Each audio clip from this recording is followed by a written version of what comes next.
जहां कहीं न कहीं उस विश्वास पर कहीं न कहीं चोट पहुंची, वहीं साथ ही साथ जिस विपक्ष ने चुनाव के पहले हिम्मत हार करके बैठ गया था, वो आज फिर से उछल कूद करने का कार्य कर रहा है।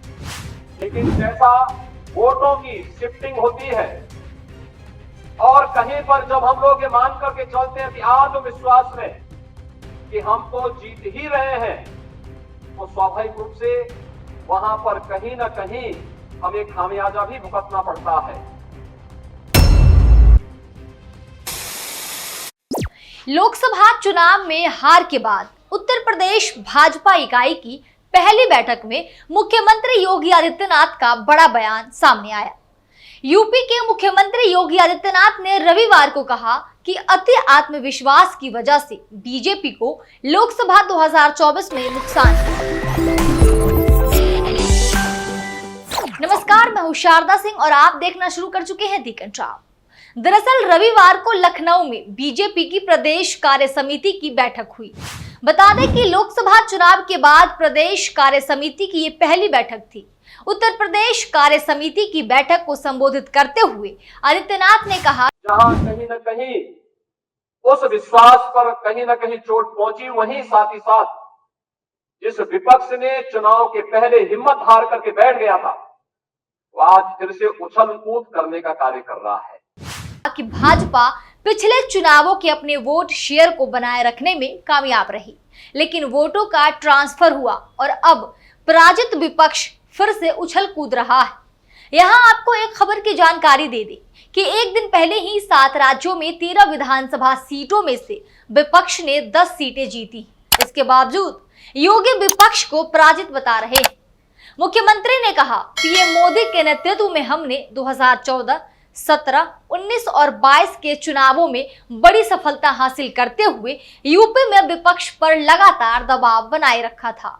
आगे सीएम ने कहा, 2014 और उसके बाद के चुनावों में बीजेपी के पक्ष में जितने प्रतिशत वोट थे, बीजेपी 2024 में भी उतने ही वोट हासिल करने में सफल रही। लेकिन जैसा वोटों की शिफ्टिंग होती है और कहीं पर जब हम लोग ये मान करके चलते हैं कि आत्मविश्वास में कि हम तो जीत ही रहे हैं, तो स्वाभाविक रूप से वहां पर कहीं ना कहीं हमें खामियाजा भी भुगतना पड़ता है।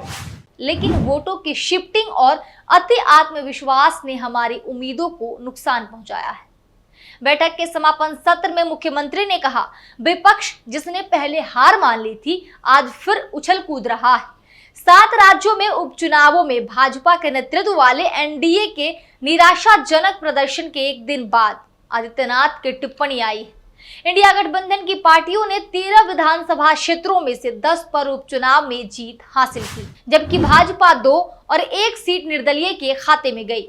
विपक्षी दलों पर सीधा हमला करते हुए आदित्यनाथ ने लोगों को जाति के आधार पर विभाजित करने के पाप के खिलाफ चेतावनी दी, जो उन्होंने कहा कि भाजपा के दौरान सपा ने किया था। उन्होंने कहा कि दुनिया जानती है कि अगर हमारा समाज बिखरा हुआ है तो वह आसानी से गिर जाएगा, तो बड़ी से बड़ी ताकतें भी उसके सामने धाराशाही हो जाएगी।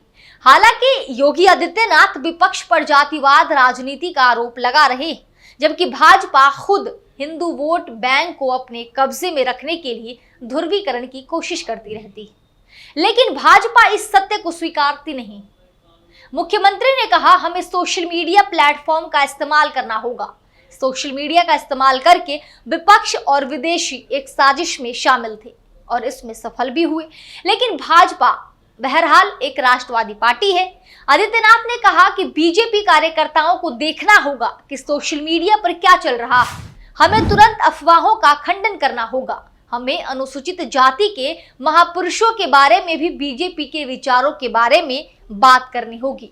2019 में हमने राज्य के सबसे बड़े गठबंधन को हराया था। योगी आदित्यनाथ ने कहा कि राज्य में 10 सीटों पर होने वाले विधानसभा उपचुनाव और 2027 के विधानसभा चुनाव के लिए सभी को अभी से एक्टिव होना होगा। लोकसभा और राज्यसभा सांसद, विधायक, एमएलसी, जिला पंचायत अध्यक्ष, मेयर, ब्लॉक प्रमुख और पार्षदों सभी को आज से ही 2027 के विधानसभा चुनाव की तैयारी शुरू कर देनी चाहिए। भाजपा सूत्रों का कहना है कि यूपी में 10 सीटों पर होने वाले विधानसभा उपचुनाव के मद्देनजर यूपी भाजपा कार्य समिति की यह बैठक बुलाई गई थी। पार्टी के राष्ट्रीय अध्यक्ष जेपी नड्डा हालात का आकलन करने खुद आए थे। बहरहाल अभी तक किसी ने ये नहीं कहा कि यूपी में भाजपा की हार के लिए कौन जिम्मेदार है। इस खबर के बाद सोशल मीडिया पर पत्रकारों सहित कई लोगों ने भी अपनी राय एक्स पर पोस्ट किए। पत्रकार दीपक शर्मा लिखते हैं, सवाल ये नहीं है कि योगी हटाए जाएंगे या नहीं, सवाल है कि दिल्ली और लखनऊ के इस कोल्ड वॉर ने भाजपा को कमजोर कर दिया। लड़ाई अब इतनी बढ़ चुकी है कि गोदी मीडिया भी खुद को नहीं रोक पा रहा। अगर भाजपा में कलह रुकी नहीं तो एक बात तो तय है कि अगले मुख्यमंत्री अखिलेश यादव बनने जा रहे। आईपी सिंह लिखते हैं कि केशव जी फिर इस्तीफा क्यों नहीं देते, फिर से पीडब्ल्यूडी पाने के लिए रात दिन दिल्ली का दौरा कर रहे। उसी पीडब्ल्यूडी को जमकर 5 वर्ष लूटकर 18 ग्रुप ऑफ कंपनियों के मालिक बन गए, देश विदेश में अपार संपत्ति बना डाली। जुबान का कद्र करना चाहिए, तत्काल इस्तीफा देकर संगठन में काम करके प्रायश्चित करना चाहिए। मयंक यादव लिखते हैं कि मुख्यमंत्री पद से हटेंगे योगी आदित्यनाथ।